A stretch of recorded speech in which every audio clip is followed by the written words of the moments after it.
Salam. Biz bugün adi və onluq kəsirlər mövzusu barədə danışacağıq. Bu mövzu Dövlət İmtahan Mərkəzinin müxtəlif buraxılış və blok imtahanlarında istifadə olunmuş mövzulardan biridir. Gəlin növbəti slaydımıza keçid edək. Görək bu mövzuda əsasən hansı hissələrə toxunmalıyıq. Adi kəsirlər iki cür olur, bilməyinizi istəyirəm. Onlar düzgün və düzgün olmayan kəsirlərdir. Düzgün kəsirlər hansılardır? Düzgün kəsirlərin məxrəci surətindən böyük olur. Məxrəc böyük olur surətdən. Və bu düzgün kəsirlərə aid olan bir məsələdir. Və var düzgün olmayan kəsirlər. Orada artıq surət məxrəcdən həm böyük olur, həm də surət məxrəcə bərabər ola bilər.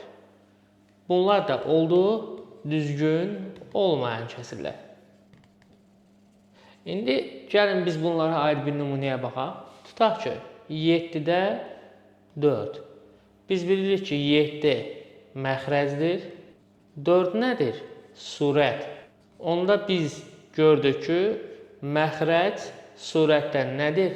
Böyükdür. Bu necə kəsirdir? Düzgün kəsirdir. Məsələn, 6-da 1. Məxrəc 6, 1 surət.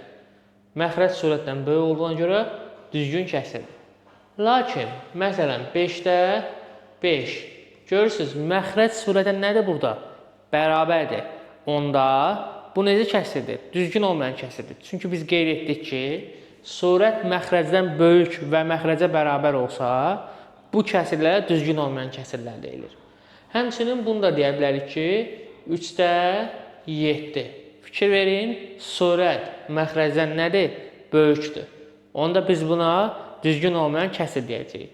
Tam ədədlər də düzgün olmayan kəsir hesab oluna bilər. Məsələn, 4. Fikir verin, mən 4-ü kəsir kimi yazmaq istəsəm necə yazaram? 4 bərabərdir, məxrəcə 1, surətə 4.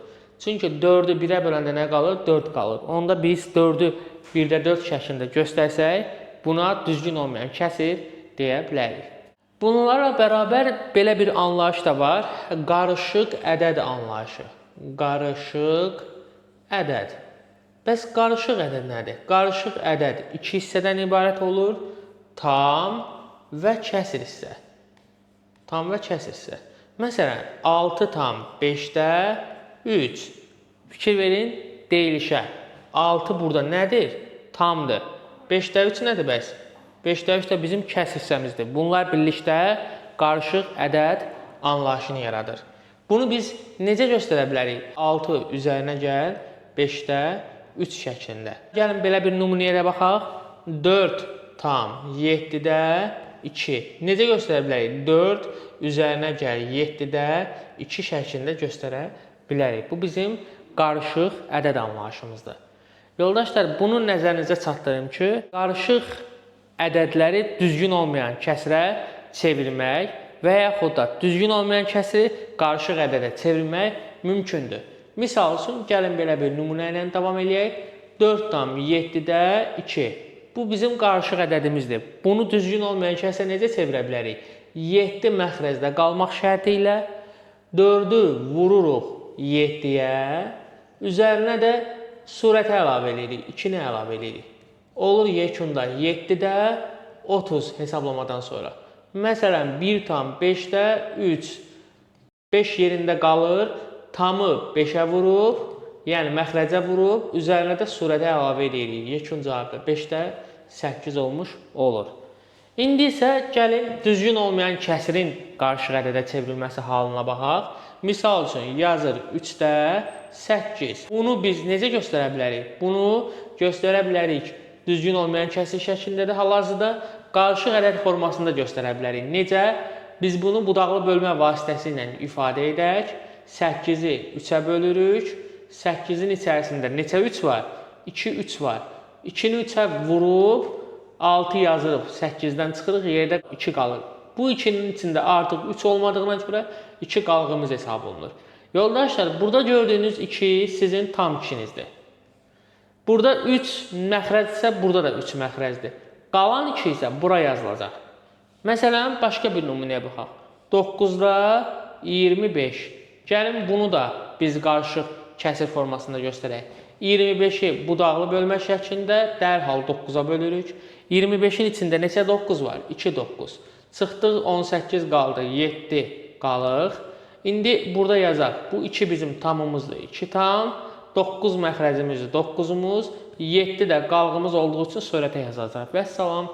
Bu da bizim qarışıq ədədimizin düzgün olmayan kəsrə çevrilmiş nümunəsi idi. İndi isə növbəti slaytda biz düzgün və düzgün olmayan kəsrlərə aid müxtəlif test nümunələri ilə tanış olacağıq. Sualda deyir, 5A üstündə xəttlə qeyd olunub, fikir verin. Kəsrində məxrəcdə 573 yazılıb. A-nın yerinə hansı rəqəmi yazsaq düzgün kəsr alınır. Yoldaşlar, düzgün kəsr necə kəsrlər dedik? Məxrəci surətindən böyük olan kəsrlər dedik. O zaman biz nə etməliyik? Baxmalıyıq ki, biz burada 5A3, burada da 5, 7, 3 yazıbsa, A-nın yerinə nə qoyaq ki, burada düzgün kəsr olsun. Məsələn, A-nın yerinə gəlin fikir verək. Biz 9 qoysaq, alınarmı belə bir şey? Xeyr, olmaz. Niyə? Çünki surət 593 olacaq, məxrəc 573 olacaq. Məxrəc surətdən böyük olmayacaq. Ona görə məxrəcin surətdən böyük olması üçün A-nın yerinə biz 6 yaza bilərik, 5 yaza bilərik, 4 yaza bilərik, 3 yaza bilərik, 2 yaza bilərik, 1 yaza bilərik, həmçinin 0 da yaza bilərik. Niyə 0 yaza bilərik? Səbəb onundur ki, biz demişik ki, ədədin üstündə belə bir xətt qeyd olunsa, burada A-nın yerinə biz 0-dan başlayaraq 9-a qədər bütün rəqəmləri qeyd edə bilərik. Ona görə də A-nın yerinə bax bunlar yazıldıqda düzgün kəsr alınır. Növbəti sualımız, n-in hansı natural qiymətində verilən kəsir düzgün olmayan kəsirdir? Düzgün olmayan kəsir necə kəsir idi? Surət məxrəcdən böyük bərabər idi.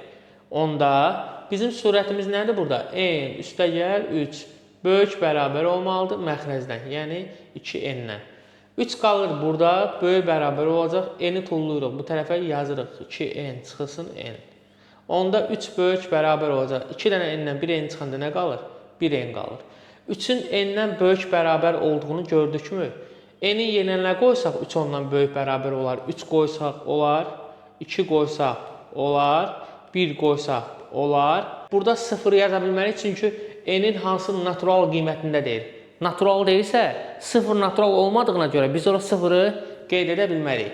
N-in bütün mümkün variantları bu 3 qiymətdir. Ona görə də cavabımız n-in 3, 2, 1 natural qiymətlərində bu kəsir düzgün olmayan kəsir olacaq.